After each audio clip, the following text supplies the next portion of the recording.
Barbie Kyagulanyi olunaku lwaleero of course tumulabyeko abadde wali e South Africa mu Cape Town. First lady olunaku lwaleero abadde musanyufu nnyo, abadde overwhelmed whereby nti abadde South Africa ng'anyumirwa obulamu nga ali mu kucakalako, you know, cause omwaka ogwo bw'ojjukira omwaka gwe tukubye emabega ogwo ogwa 2020 nga tuyingira 2021. Bambi omukyalo ono yali very hard working ng'ali very supportive eri omwami we amanyikiddwa nga His Excellency Bobi Wine, President wa Uganda.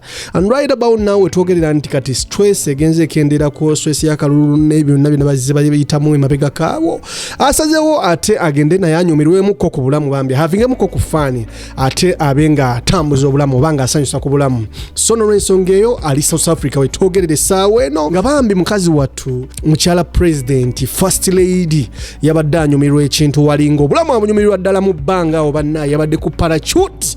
Omanye okubeera mu parachute ng'omuntu obulamu obuseeza mu bbanga obulamu bunyuma era nga naawe obeereyo munnange omulabi wa NEKOZ TV osobola okunyumirwamu ku bulamu ak'olumu n'okakanya ku mirimu n'okakanya ku peesi k'obadde otambulira ate n'ogenda n'onyumirwa ku bulamu. So n'olw'ensonga eyo Barbie Kyagulanyi ali South Africa Cape Town anyumirwa obulamu. Jjajja Ibu Jjajja Ibu akoze omulimu munene nnyo okubanga ate ayambako Barbie bambi wali mu by'okubuuka ku parachute mu bbanga ebya skydiving ebyo. Jjajja Ibu alabika mukugu nnyo ate nga akoledde ddala omulimu munene nnyo okubanga atambuza Barbie yonna gy'alaga e Cape Town n'okunyumirwa obulamu. And right about now Barbie avuddeyo n'akola post n'amwebaza n'agamba bannaye muganda wange nsiimye nnyo Jjajja Ibu omulimu ogw'amaanyi gw'okoze ate okubeera ng'ondeetera okufuna memorable experience e Cape Town e South Africa. Omulimu gw'amaanyi Jjajja Ibu gw'okoze okubanga ate osanyusa First Lady wa His Excellency Bobi Wine amanya nze Original Benja. Bwetwogerera olunaku lwaleero omwana mulenzi munnamawulire wa NBS amanyikiddwa nga Kayz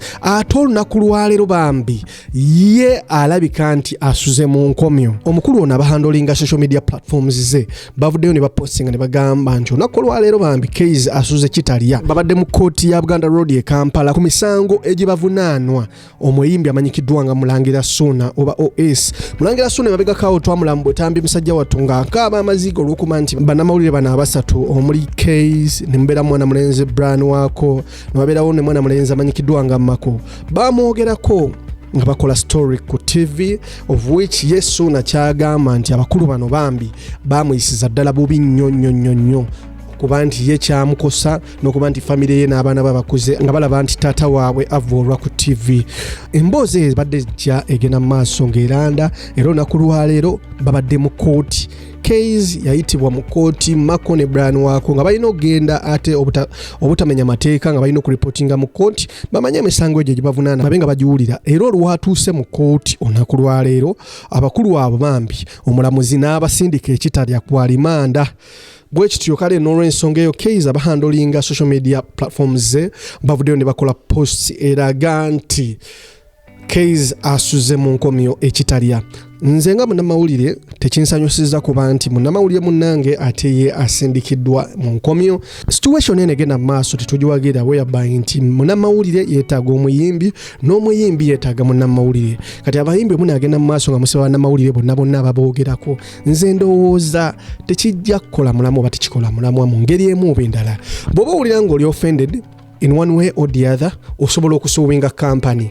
So omuntu kuba omuntu si yeyekozesa oba omuntu si akulya company whereby nti omuntu ayogerera company yes ayinza okuba lumu avuddeko oba kino ebyo byonna byayogera babyogerera under company oba under brand yeyo. Bwe ndowooza mu butonotono so si kuvaayo kugamba muntu kinoomu. Olw'ensonga eyo mwana mulenzi Kayz fe nga wano ku NEKOZ TV tukusabira ewamu ne Mako ne Brian waako muli bannamawulire abaweereza amawulire mu ngeri emu oba endala amalungi oba bakola omulimu gwammwe obulungi. So n'olw'ensonga eyo katubasabire embere n'omusobola ogiyitamu kubanga Mulangira Suna ye yavuddeyo ate ye n'aba ng'apostinga ng'agamba bakulu bano ba suspects basindikiddwa ekitalya era nga bakuddanga ennaku z'omwezi 15 Oktoba babe nga bakomawo ku kkooti ya Buganda Road omulamuzi abe nga asobola okuwuliriza ebiva mu musango gwabwe.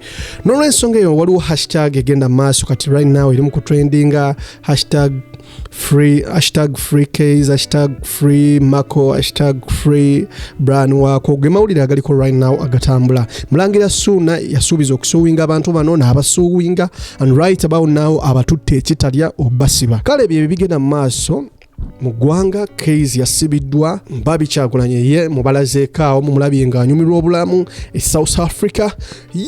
Amanya nze Original Benja, oli ku NEKOZ TV. Muganda nga tenda subscribing, mbadde nkusaba mu mutima mulungi, please subscribe to our YouTube channel. Updates zonna nakumyewo this time ngenda banzi batuusaako, togenda kusuwa byakabi. Subscribing o clicking ekkade obenga otujoininga. Mbaagala nnyo. Have a blessed day. Amanya mpita esuna ekiwa nunga kulaba tuli ku judiciary Uganda Road court gye tuliko ne lawyer wange omu ku lawyer bange Mr. Lutaro akolera Elgon Associates. Bannange ndi musanyufu, si kirungi kusiba muntu naye omuntu bwakusindiikiriza aba akusindiikiriza ennyindo bwetunyigevaamu omusaayi. Bwetwogerera bakulu ba workers ba next media omuli Kayz Mambo wako ogerera sawa zino bagenze Kitalya bagenze ku remand ya 2 weeks lwakwogera nkalebule na njwanjwa ku bantu nga nze Omulangira Ssuuna nga tebalinaako bukakafu tebalinaako bukakafu, era kino kibeere essomo ery'amaanyi nnyo eri bannamawulire mwenna abakola unprofessional journalism and blogging. Waliwo be tulina okuteeka ku lisiti eno mwemanyi tugenda kubafunanamu. Kino kigenda eriggwe bwe twali kalenda wamentioningako ku fifi era abantu baakiraba. Sawa zino ne fifi naye yeetegeka bw'atanneetondera ne Simon atanneetondera Edisendi Jojo wamuwa nti zinamanya gaabwe sigamanyi beemanya abamu mu butambi tukulina bonna ate ne UCC tugyebaza nnyo nti buli kintu gwe kyogera ku TV ku mukutu gwo bakirina isima. Tugenda kubasiba mu nnaku obukakafu nga mutuvuma tulina mulabe Kayz gy'alaze ne banne bamako ne bawako nammwe gye mugenda okujjako mu omukisa gwe mukyalina b'emmentioning nga mu neetondedde mu papu ewatali ekyo ngenda basi anti ebyogere byange nemubuuza nsaaga bwe nabyogera wano kale nemubuuza ndi zinoonya mawulire ndi kulwali nkaabi amaziga gange mugafudde enseko kati twagala ba Kayz basekereko Ekitalya anti mwogera nnyo musekereko Ekitalya. So lawyer wange nino wano era mwebaza nnyo sebo Mr. mwebala omulimu omulungi ate n'omulimu kutandika butandika kuba mutukyalina ya biliyoni yaffe gyemirotuwa musibiddwa ate mugenda kusasula so tebinnakuwa.